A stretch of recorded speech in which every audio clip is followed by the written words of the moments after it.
Hey, it's Tony Brueski, and this is our week in review over the weekend, taking a look back at some of the most compelling conversations and stories that we've covered for you of the last week. Brand new episodes back Monday morning, bright and early, 5 a.m. here on the podcast. Murder in the morning from the Hidden Killers podcast. It's getting more and more confusing in the case of Brian Kohberger. Dramatic turn of events just at the end of last week. An Idaho District Court has initiated a motion ordering the defense team of the alleged Idaho quadruple murder suspect Brian Kohberger to produce an alibi. This unprecedented move follows the defense's effort to have the case dismissed, another filing right there, sightings alleged of the state's manipulation of the grand jury. So let's break all of this down now. We all thought it was going to be silent between the time of the arrest and the trial. Definitely not. Kohberger, and to catch you up, 28-year-old accused of fatally stabbing 4 university students in Moscow, in Idaho, late last year. He's facing mounting pressure to unveil an alibi. The crime occurred in the early hours of November 13th. Kaylee Gonzalez, Madison Mogan, Zana Kernodle, and Ethan Chapin, the victims.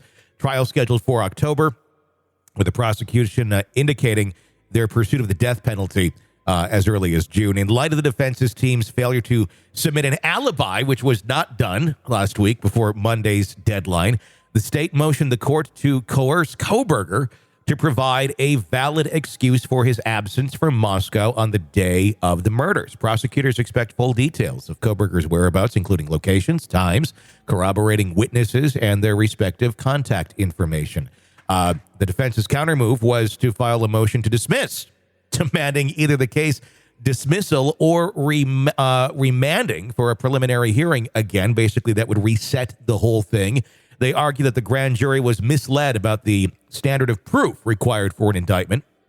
Kohberger's lawyers requested a halt in proceedings to contest the jury selection process of the grand jury. Without infringing on his right to a speedy trial, both parties have put forward motions to seal exhibits, restricting their public disclosure during the trial. Idaho law specifies that the defendant's alibi defense must be submitted within 10 days of a written demand from the prosecuting attorney. Ladau County prosecutor, in this case, made that demand in May, and Kohberger's defense requested an extension, asserting that they hadn't been given ample time to review the prosecution's evidence. The extension deadline was set for July 24th last week. Despite the granted extension, Ann Taylor, Kohberger's attorney, announced on Monday that her client would exercise his constitutional right to silence, abstaining from submitting an alibi defense. Taylor affirmed the defense's team's ongoing case investigation and preparation. She hinted at evidence corroborating Kohberger's presence elsewhere during the crime, which she promised would be revealed under statutory requirements and according to discovery and evidentiary rules. Kohberger's defense proposed another layer to their strategy last week by suggesting that the DNA linking him to the knife sheath might actually be planted.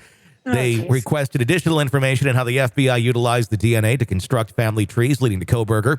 If DNA found at the crime scene doesn't belong to victims, it is customary to run it through a police database to match it with previous offenders' DNA. This technique, called the short tandem repeat STR comparison, tests the samples against 20 DNA markers sufficient for identification if the person or an immediate relative's DNA is already in the system. Criminal arrest affidavit in January reported DNA matching Kohberger's was discovered on the knife sheath near the crime scene, close to Mogan and Gonzalez's body. Further investigation matched the sheath's DNA to DNA found in trash from Kohberger's parents' home in Pennsylvania, where he was arrested in December. An STR DNA comparison confirmed a statistical match. The knife manufacturer K-Bar has no record of Kohberger purchasing the utility knife, traditionally used as a hunting tool. The actual murder weapon still remains undiscovered. October 2nd is what we're still looking for, the actual date of the trial. But these motions could put that up in the air, especially if they take a look at the jury selection process and they say, you missed a line there. They're trying to poke holes at anything. They're trying to poke holes right now, saying that the jury was not instructed on what probable cause technically meant.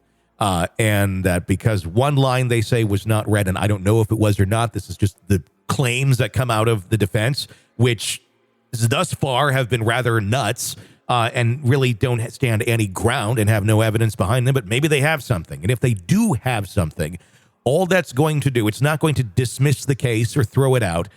It would simply be re-indicted by another grand jury, and then the right to a speedy trial and all that, the clock restarts if that happens. It just feels like they're trying to sow seeds of doubt. They're trying to throw out anything they can to make people scratch their heads a little bit. And what are they going to gain if they actually do delay this trial? What are they gaining by anything? Time. They're gaining time. For what, though? Well, I mean, if he's guilty, your jury pool is in Moscow, Idaho. It's not that big. And the longer you wait something out, the more likely you're going to have people that will have some sort of a reasonable doubt. And if there's not very much to go on as a strong defense, time is the best thing you have on your side. And then sowing seeds of doubt to people who are not going to really dig into this at all. They're just going to hear these headlines. They're going to hear, oh, well, the DNA might have been planted. What's your basis for that? Nothing. But but people don't go that far. They just go, oh, I heard that they say might be a Kohberger's planted by a shady cop or something, even though there's no evidence to the point to that. But you make these statements, you put them out there. Just like he has an alibi. We're not going to tell you what it is. And we may talk about it in court and cross-examination, but until then, not much. You can't come up with an alibi. You can't use an alibi in your defense if you do not present the alibi in discovery. And that's their problem that they're looking at right now. That's where the prosecution is saying, give us the alibi if you're going to do it this way. And they've said we're going to do it through cross-examination using expert witnesses from the defense and the prosecution. I don't even know what that... I mean, it's just such a big convoluted mess of an idea. Okay, if that's your strategy and you're going to be coming up with this alibi, you need to turn it over. Otherwise, you cannot argue that. Well, and it reminds me, if to me, it just screams that they don't have a lot to go on. So they're using these other tactics and some of our other guests have said, to muddy the waters. That's exactly what they're doing, because it sounds like they just don't have a lot to stand on. So they're grasping at straws, trying to find whatever they can. Because right now, the evidence that we've at least seen, and I'm making a judgment, but it feels like the evidence we've seen really points to him. Yeah, it's very strong evidence. I think their hands are so tied, quite honestly. I don't know. I mean, Ann Taylor is doing her job. She certainly is. And that's to vigorously defend her client. At the end of the day, though, if they don't give you any tools to work with and there's not a whole lot you can defend someone with, you go to things like this. You confuse, you delay, and you hope that somewhere along the way, you're going to get someone confused enough that's going to be a juror and say, yeah, I don't think so. And either hang the jury, or at this point, it may be more of a strategy to save his life and eventually go for life in prison versus death. And that may be part of the strategy, too, trying to find some seed of doubt where they may find him very guilty at the trial. But if there's a slight little bit of doubt that maybe that could even possibly be wrong, then we shouldn't kill him. But they're really grasping at straws, trying to figure this out. Yeah, they are. So who knows what's going to come this week, what the new claims are going to be. I think it's going to be that Kohberger was busy being a Santa Claus at a mall in Saskatchewan. That's going to be like Saskatchewan Mall, Santa Claus. Okay. I would not be surprised.